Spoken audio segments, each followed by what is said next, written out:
ये सवाल अगर राफ़िया मैं आपके पास लेके आऊँ, हुब्बुल वतनी का जिक्र हो रहा है, इसको निसाब में पिलाएं, उसका इसका एक इम्पॉर्टेंट इंग्रेडिएंट बनाएं, मीडिया का इसमें रोल होना चाहिए, क्योंकि हम अपने बचपन में तो देखते थे मिली नग़मे, उसके कॉम्पिटिशन्स होते थे, छोटे बच्चों से कहा जाता था कि गाएं, हम अपनी असेंबलीज़ में गाते थे।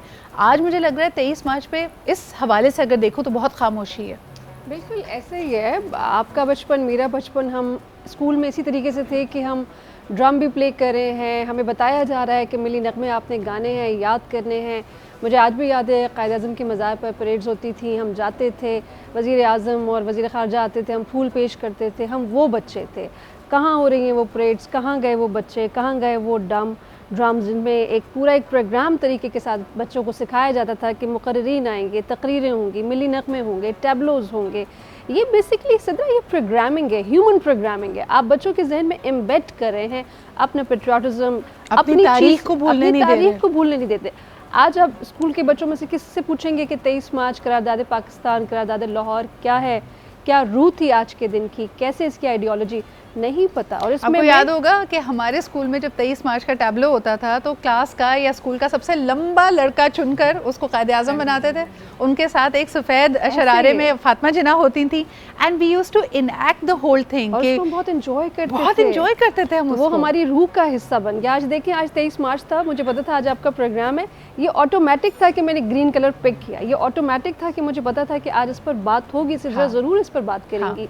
अच्छा, यहाँ पर मैं थोड़ा सा डिसएग्री भी करूँगी मैडम से कि वो बता रही है कि मुआशरा चीज़ें, और मैं समझती हूँ यहाँ पर हमारी यूथ का भी बहुत बड़ा डिलेमा है, प्रॉब्लम है। People are not interested. मुझे नहीं पता कोई एंजाइटी स्ट्रेस के इशू से हमारे यूथ गुजर रहे हैं, they are deviated, they don't know where to go, what to do. इधर उनको सब कुछ करना है या उनको कुछ भी नहीं करना। Comment on that. मुझे लगता है कि किसी ने बड़ी अच्छा एक मुझे मीम फॉरवर्ड किया था कि इस बेचारी यूथ का अलमिया ये है कि इसके बुजुर्ग हम हैं।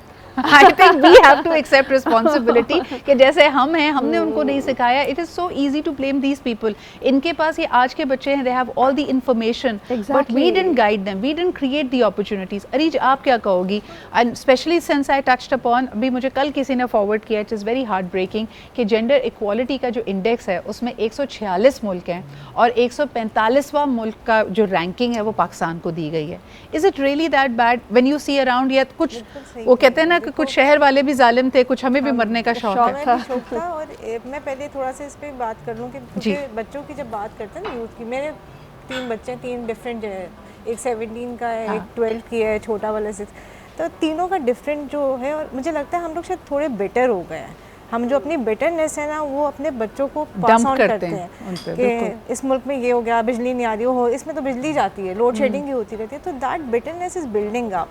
एंड इफ़ यू सी ना, तो उनका वो यही उनको लगता है कि बाहर सब कुछ अच्छा है, यहाँ पे कुछ नहीं है अच्छा। हम नाशुक्री कौम बनते जा रहे हैं। बिल्कुल। और वो हम लोग जब नहीं पास ऑन करते, अच्छी पॉजिटिव चीज़ें नहीं देते ना, तो वो सही था, उनको कहाँ से प्यार होगा। वैसे मुझे तो लगता है अब सारे बुत, सारे भरम टूट गए। अगर आप अपने सिस्टम्स को और अपने मुल्क को ये कहते थे कि भाई यहाँ पे आज़ादी है, इजहार राय मौजूद नहीं है,